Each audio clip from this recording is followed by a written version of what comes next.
Hello, my name is Justin Tao. My gender pronouns are he, his, him, and this is my final project. We'll be discussing about in Chapter 3 from Employment, Opportunity, and Human Resource Management, the case study number 2.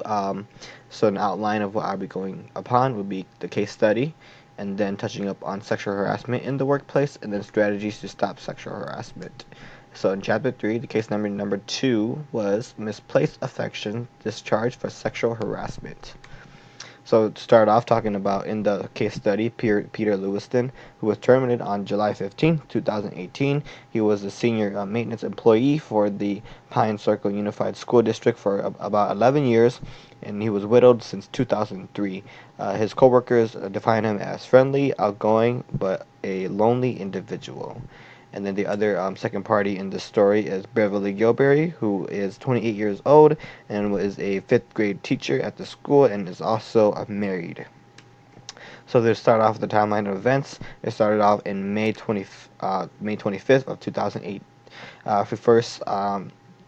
Gilberry first received an overly affectionate compliment from Lewiston, and then on June 7th, Gilberry received roses and a card from Lewiston. And then following that, on the next day, another card was from Lewiston was given to her, and then asking her to return his affections to her. And then on June 9th, a longer letter from Lewiston was given to Gilberry, wishing Gilberry happiness. There was some sort of an apology, but it was more trying to persuade Gilbert to kind of just be happy with what is kind of obtaining. And then on June 11th, what had happened was Gilbert obtained an injunction from the Western Justice Court prohibiting sexual harassment by Lewiston. So the notice was given to Lewiston, but he did not show up for the hearing. So the Equal Employment Opportunity Commission for Sexual Assault complaint filed on Lewiston, and the Lewiston's actions deemed extremely sexually hostile.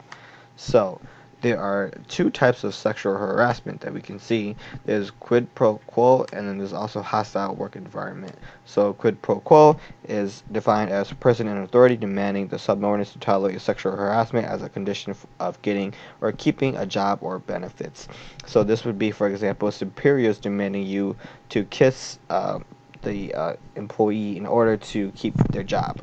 And then hostile environment harassment is when conduct is unwelcome based on sex and or severe pervasion enough to create an abusive or offensive work environment. So elements could include, but are not limited to, verbal/physical conduct, frequency of the conduct, hostile or patently offensive. So then there are several strategies to stop sexual harassment. The first strategy is to personally try to stop it. So Gilberry consistently rejected Lewiston and conducted herself properly, but in my opinion, personally trying to stop it when I was talking to the Aurora Center, this is helpful, but people shouldn't be victims should not be doing this by themselves. People need to be helped along this process, so the victims should be having support. So finding an ally to support them, because it is hard for victims to confront their perpetrators if they have to do it by themselves. So personally, trying to stop it is really good, but again, for this process too, they would need allies. And then the second option is to use employee handbook to take complaints at certain levels. So using the employee handbooks, in the case study, Gilberry took the issues to superiors, and thus that created Lewiston to stop. But also, in my opinion, kind of the red flag here is this is like a very technical solution to the issue. So though Lewiston did get convicted with this, it did not technically solve the issue entirely. It solved the incident, so it resolved the incident, but not the issue of sexual harassment.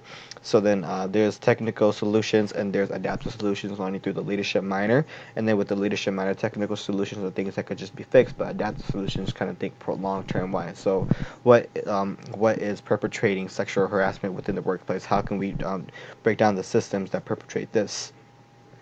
And then the last thing to do is to document everything, because keeping the receipts for all these issues is very important. Lewiston was doing this. Lewiston sent a lot of notes, so then Gilbert kept all the notes. So then, in my opinion as well too, we live in a world where believing the victim isn't just enough. We need evidence to convict the perpetrators. Thank you.